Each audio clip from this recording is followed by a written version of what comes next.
basics, the three classic schools of political thought: liberalism, socialism, and conservatism. Then I will go into modern adoptions and strategies and new ideologies. I will start with accelerationism. Then I will talk about fully automated luxury communism. Then I will talk about techno-monarchism, about the pirate movement, and about techno-liberalism. And in the end, I will also talk about a reactionary movement called Primitivism. And then we'll have time for some questions and answers. So, I hope you already have seen the triangle once in your life. It's not very popular anymore, but I think it's great to explain the basic ideologies of the 19th century. This is when all these original political schools of thought were developed after the French Revolution and during industrialization. So yeah, in the English-speaking countries and increasingly elsewhere, the term liberalism is also used by left ideologies. So actually this means classic liberalism and not this kind of left adoption of the term. Yeah. So let's start with liberalism. Liberalism has the goal, main goal is freedom, focuses on individual freedom, in particular fundamental rights, freedom of expression, of assembly, of religion, and so on, and economic freedom like private property and voluntary exchange. Liberals advocate for limited government. The state should act as a night watchman, ensuring the rule of law and security. It is an individualist ideology. Individualists promote independence and self-reliance, prioritizing individual interests over the state or social groups and opposing external interference. It's capitalism. It's for free markets and competition. Decentralized decision-making should lead to social prosperity, innovation, and progress. The extreme form of it is called anarcho-capitalism. Then we'll go to socialism. Main goal of socialism is equality. Socialism strives for a just social order based on equality. It criticizes social injustices in capitalism and demands social security and solidarity. They demand state control over the economy to achieve material equality. Socialism strives for the communalization of the means of production. It also is somehow sociologically interesting. The social constructivism, the theory of social constructivism, posits that much of what individuals perceive as reality is actually outcome of dynamic processes of construction influenced by social conventions and structures. There's a so-called positive concept of freedom, while the liberals also they have a negative concept of freedom, so the freedom from coercion, and socialists actually have a different interpretation of freedom. So they also mean the freedom to live without material constraints. The extreme form of it is communism. Then we come to the third and last basic school of thought, conservatism. Conservatives embrace tradition. They emphasize the preservation of traditional values, institutions, and social order. They like stability and reject revolutionary change, and see history, tradition, and religion as the foundation for a stable society. Essentialism is kind of the opposite to the social constructivism.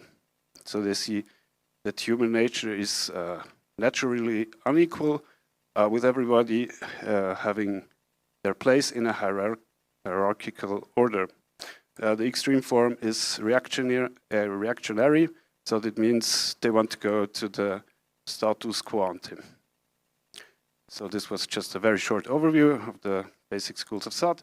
Now we'll dive into the modern adoptions of it or modern strategies, political ideologies. We'll start with accelerationism. Accelerationism refers to political and philosophical movements that believe that social and technological developments should be deliberately accelerated in order to bring about profound change.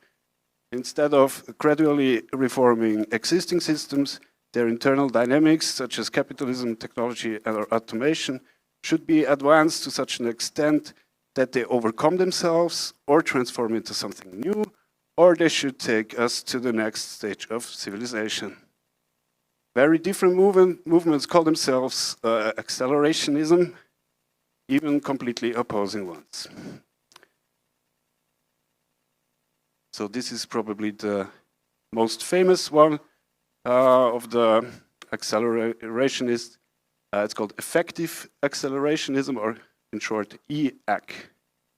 Effective accelerationism is an internet-based technophile movement that calls for technological development, especially artificial intelligence, to be advanced as quickly as possible because it sees this as an engine for exponential progress and civilizational transformation. They want to accelerate AI, automation, and biotechnology. They're in favor of markets and competition as mechanisms of evolution. They advocate for less regulation and more freedom to experiment. Progress through increased complexity, openness to trans and post-humanism, and digital superintelligence. So they really want to accelerate on all areas, no matter how risky they are.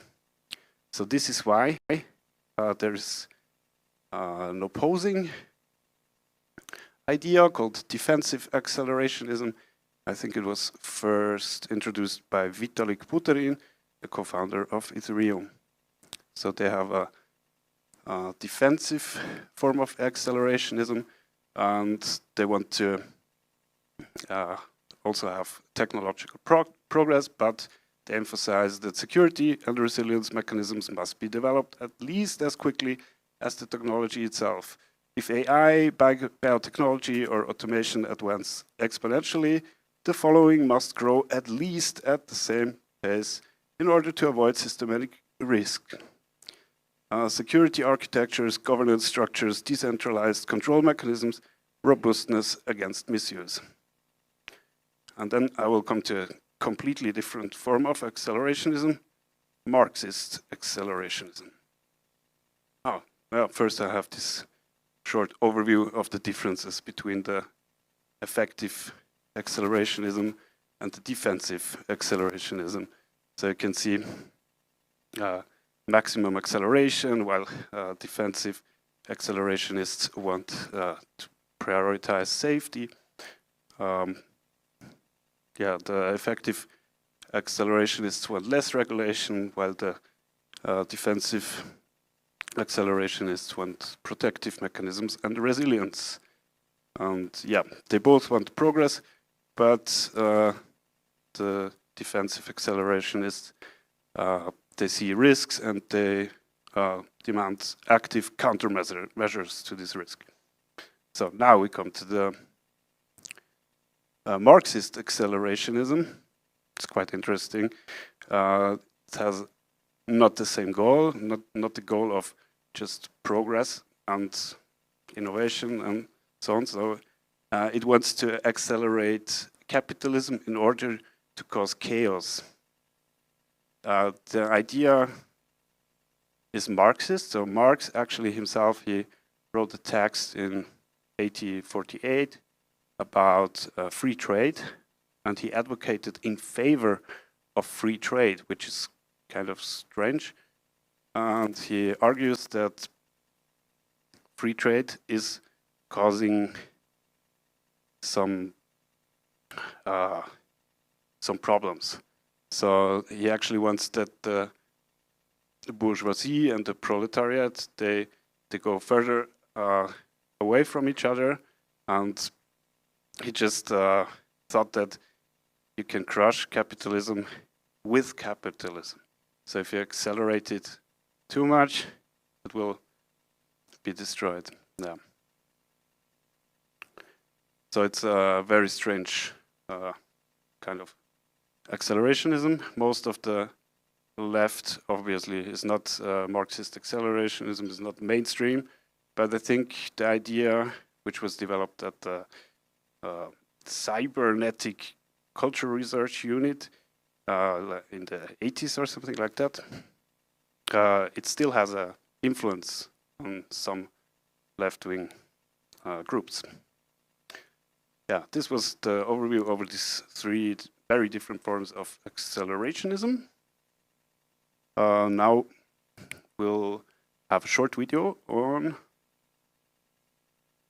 fully automated luxury communism. And this guy is actually the inventor of it. Just takes like 7 minutes or so. And yeah, while the various forms of accelerationism do not constitute fully fledged political philosophies, this one is actually a full-grown political philosophy. Yeah, it's a vision of post-scarcity, post-capitalist society driven by technological advances such as automation, artificial intelligence, and biotechnology. Hello, welcome to IMO with me, Aaron Bastani. You can follow me on Twitter @Aaron Bastani. You can follow Novara Media on Twitter @Novara Media. Like, comment, and share this content under the hashtag IMO Bastani. Thanks for watching. So this week I want to talk about fully automated luxury communism. It's clear in the last 6 years that the economic system we live under isn't doing particularly well. As I spoke about the show before last, we know that all the growth since 2010 really in the United States and the United Kingdom is a consequence of quantitative easing, and that with the end of quantitative easing, it's unclear where further growth is going to come from. We also know, besides that we are seeing a declining living standards. If you're in the UK, take-home pay for the average household has declined by about 8% since 2010. If you're in your 20s, your wages, in terms of what they can buy, have fallen on an hourly basis of 12%. Now, those numbers might seem kind of flaky, but airy-fairy. They have no historical precedent in modern history. They have never happened before. They've not happened. Simple as that. That's before you talk about things like underemployment, unemployment. Again, continent of Europe really badly affected, but underemployment in the UK, very bad. People talk about job creation in the UK.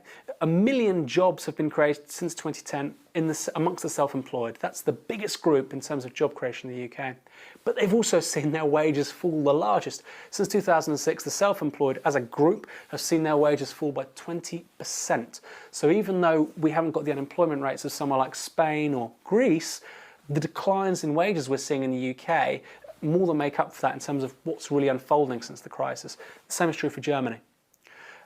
Alongside falling pay, declining living standards, rampant inflation for really important things, energy, food, transport.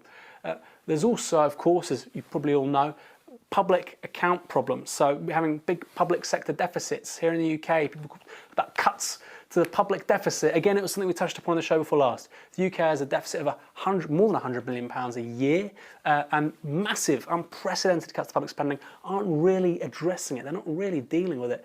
But public sector deficits are also a big problem in the United States, and again, much of the Eurozone. They're huge, and these cuts aren't really cutting it, literally. So it's clear that this is a really big problem. It's a crisis that's going to last for decades. I think it's terminal. I think it's going to last forever. And so given the scale of that crisis, you look around and you say, well, who has the answers? You look at Russell Brand, Parklife. You look at the Labour Party. You look at the Conservatives, the Lib Dems, the SNP even. And do they have the answers for all these things we're talking about? Historically unprecedented declining pay, huge public sector deficits, declining productivity, profitability, all these things. Now, I don't really care about profitability, but that's a problem if you're a capitalist, right? Do they have any solutions? Do they have any ideas? And are those ideas embedded in the reality that surrounds us?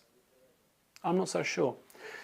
And that's where fully automated luxury communism comes in, because it builds upon a very key presumption, but also observation that surrounds us, right? Which is this. Increasing spheres of work are no longer performed by humans, but instead of being automated.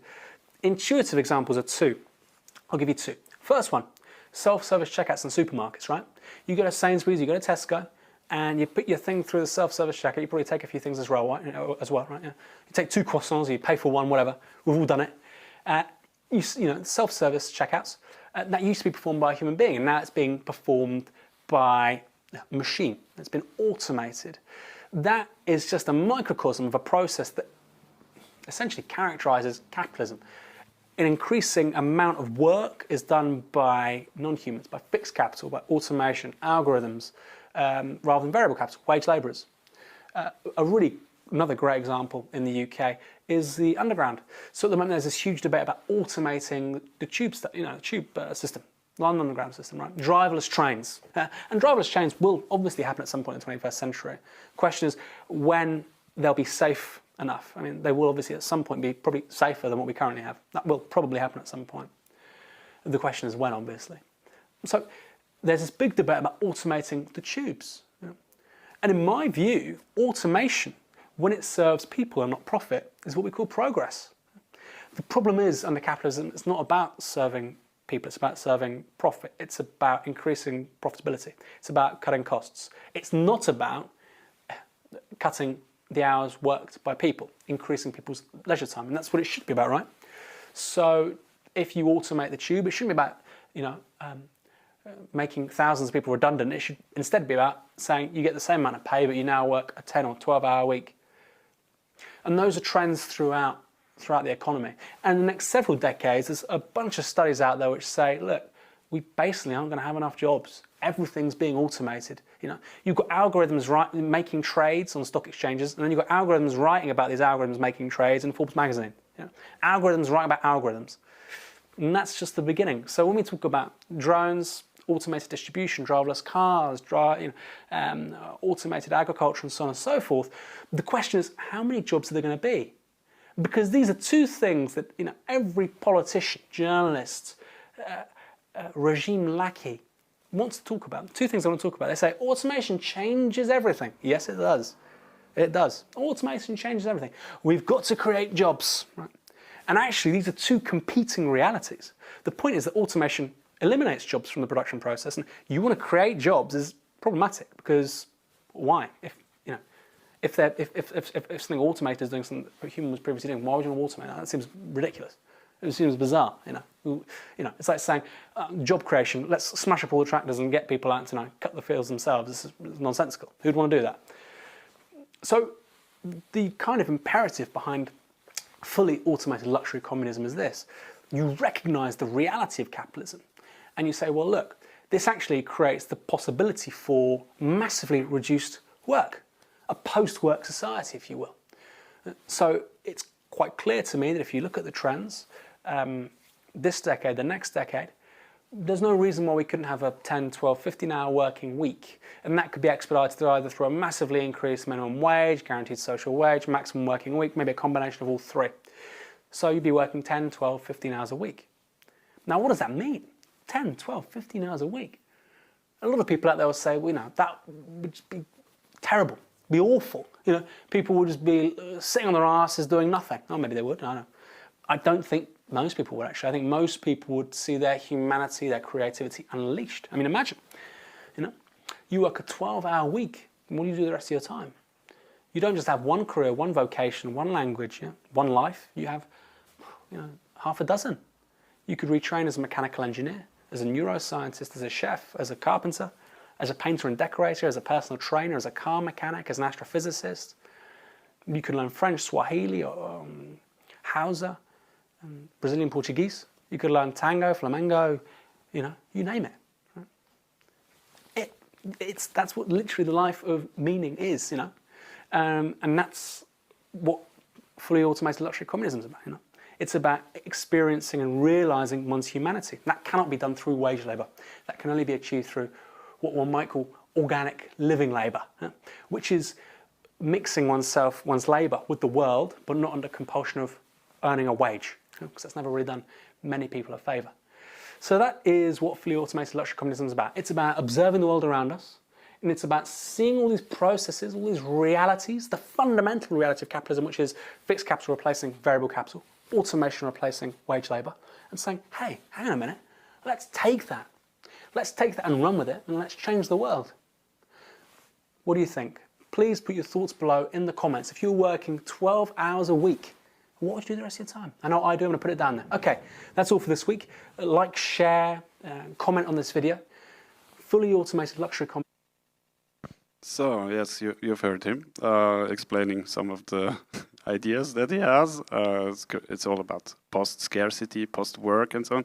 But he also wrote a book with the same title, Fully Automated Luxury Communism. But he's not the first guy in the world who has these ideas. Already Keynes, for example, advocated for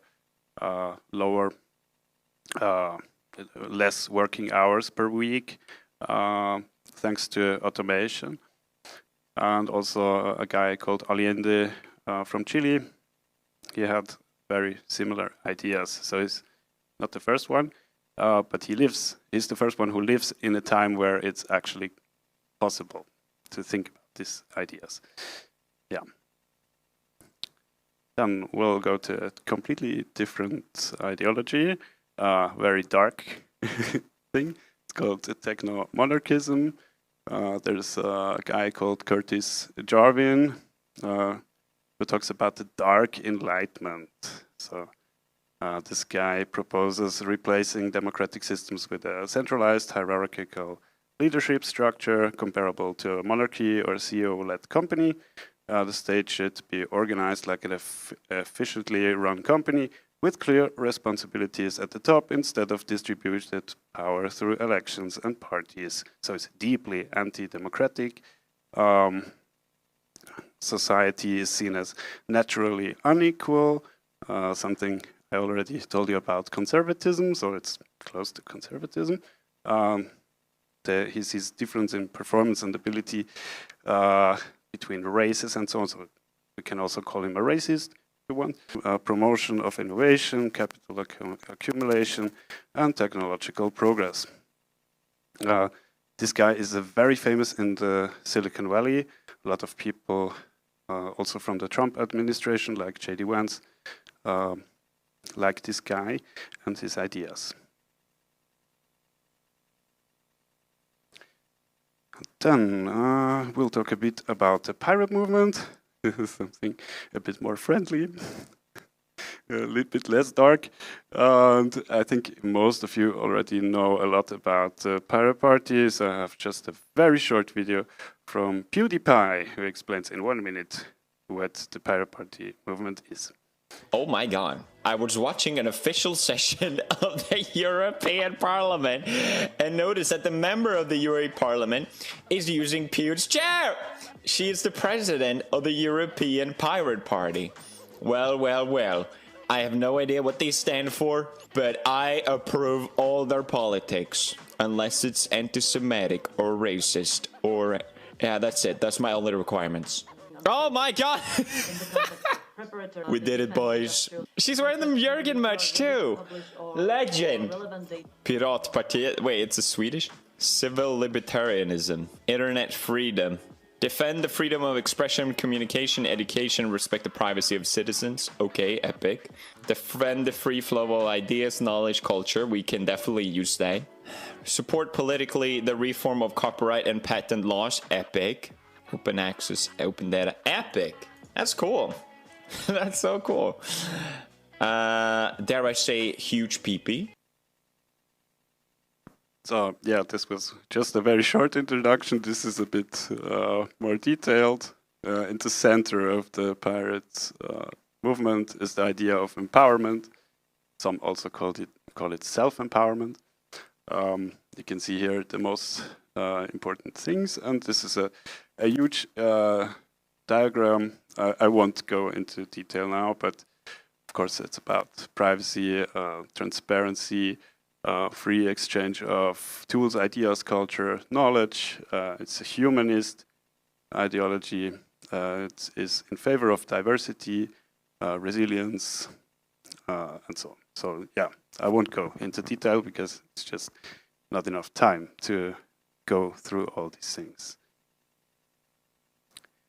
Yeah, and now I will go to the next modern ideology. It's called techno-liberalism, and it has a lot of similarities with the pirate movement. It has some more ideas, and it's political philosophy founded on the ideas of liberty, individuality, responsibility, decentralization, and self-awareness. It advocates for decentralization and democracy, local decision-making, direct democracy, and some pirates also are in favor of some techno-liberals. Sorry, it's very close to each other. Also promote liquid democracy. They advocate for access to technology with as few restrictions as possible. I think defensive accelerationism is a good match for techno-liberalism.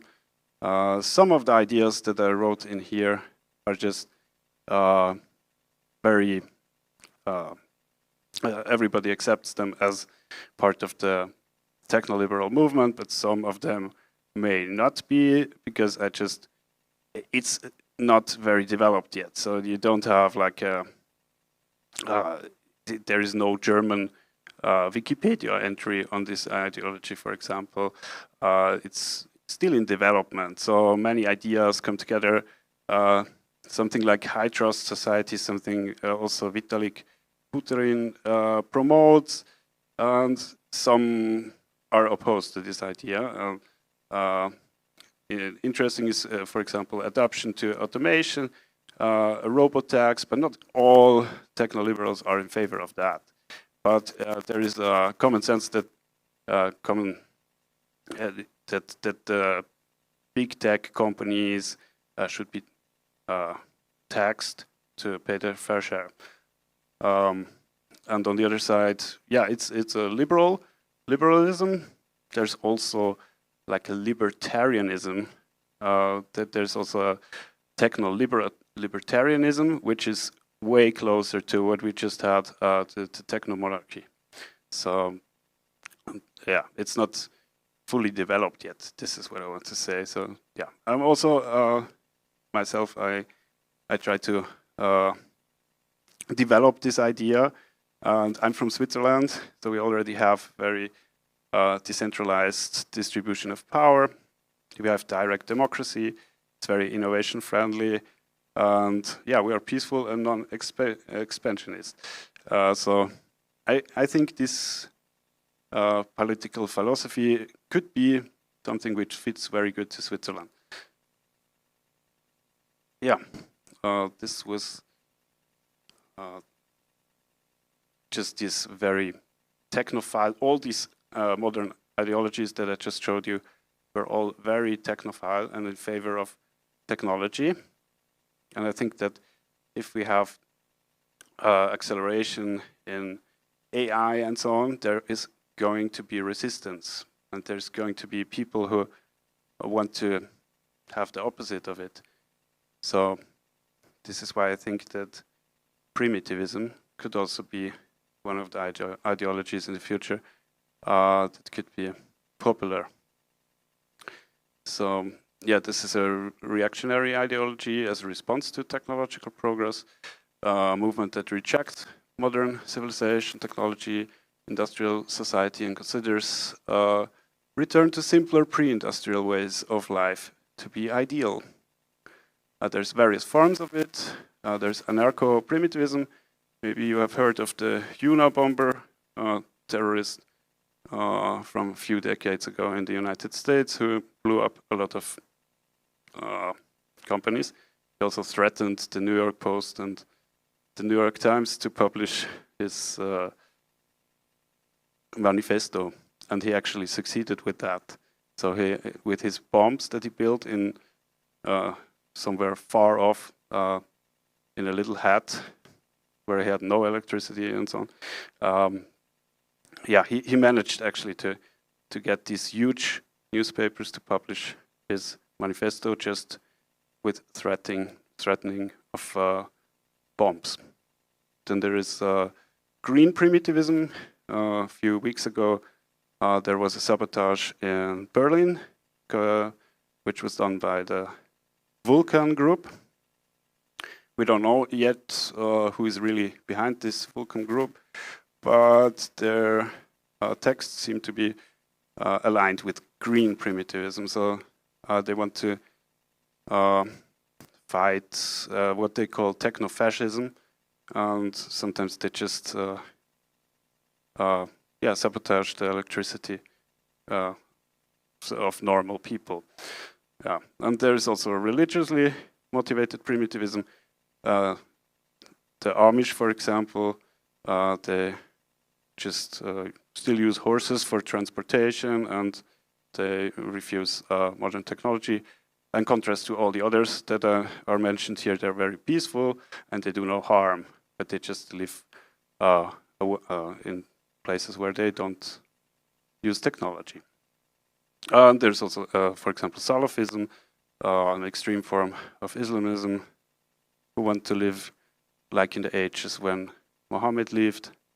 So they actually are also really against all this technology, except for the weapons. They still use the weapons. Yeah, they're often extremely destructive. Maybe the Amish are an exception to that. And there's also a possibility that primitivists will just be peaceful, but they will live on the countryside and go out of the cities. So this is primitivism. So this was it already.